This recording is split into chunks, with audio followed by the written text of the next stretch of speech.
Hey, if you're a brand new agent, who should you take advice from? And what sort of advice should you take? Well, let's have a little chat about that.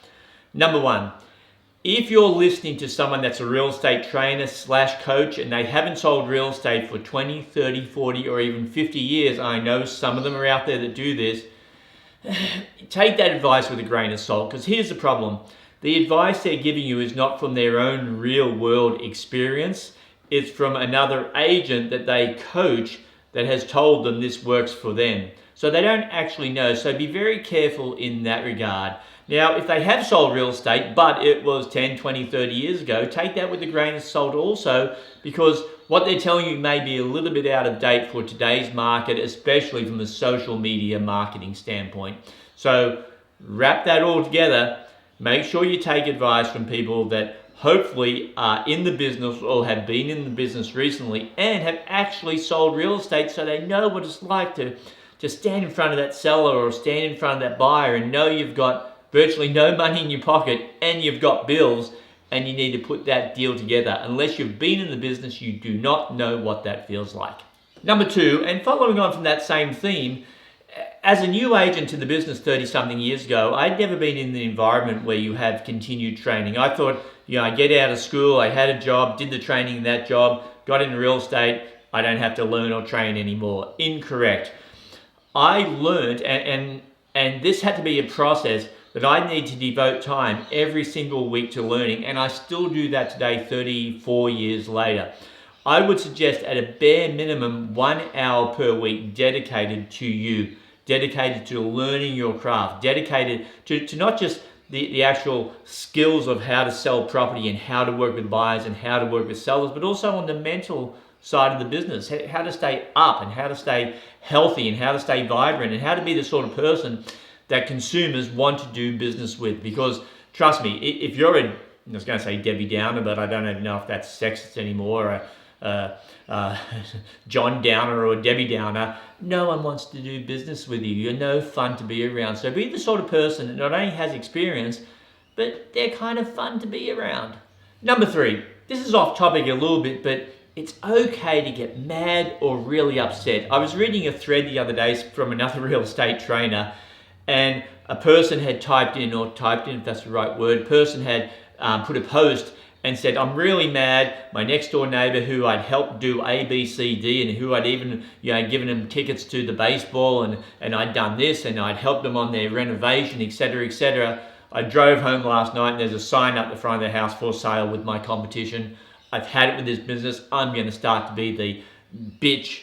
It was a female, so I don't know if that counts at all, but I'm going to start to be the bitch of real estate. Wrong attitude to take. The world doesn't owe you anything, right? You don't own a client, you earn a client, and you have to understand that difference.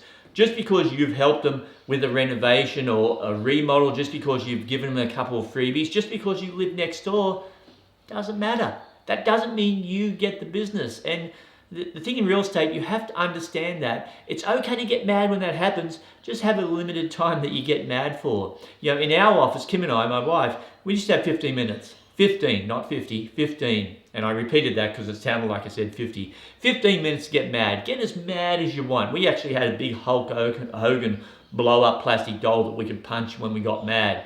15 minutes, get mad, blame the world, blame everybody. After 15 minutes is over, you're back to your job. So don't bottle it up. Have some sort of outlet. I've always had sports and activities to release that stress of that business, but have something so when you do get mad, so when you drive down the street and you see that for sale sign in one of your neighbor's yards, get mad, but get over it.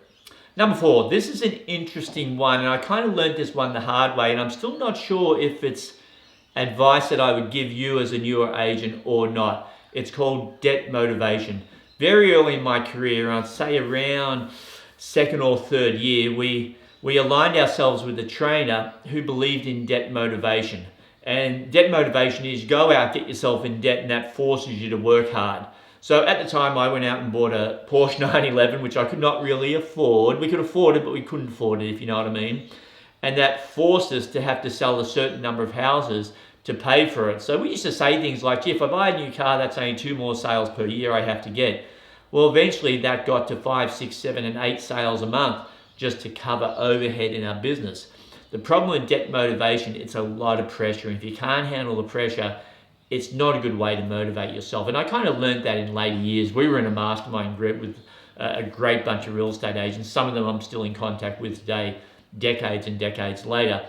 And I remember going around the table, what's your net worth, what's your net worth, what's your net worth? And this is back in the early 90s, and it was 2 million, 3 million. One guy had 5 million. Got to me and my wife, and we were $180,000 in the red. The next couple next to us, some good friends of ours, said, we're so glad you said that. We're a couple 100,000 in the red too. And that was a moment that we decided that getting into debt and then trying to chase it up doesn't work. And we turned our business around, and we turned around our debt levels, and we started investing more, and things worked out within a couple of years. And now a few decades later, things are really good. So be very careful about debt motivation and how much debt you want to get in compared to how much motivation you want to get, because once you're there, it's hard to get out of it. Number 5, this is one as a real estate agent I want you to understand, but also as a parent, it works too. You become the average of the 5 people you hang around the most. So hang around positive people. A friend of mine, and actually he was a coach and a trainer for a long time, he said, the people I hang around with are someone I can teach, someone I can learn from, or someone that's funny. Now, I was funny and he could teach me, so that was 2 out of 3 for me. But then I applied that also in my life.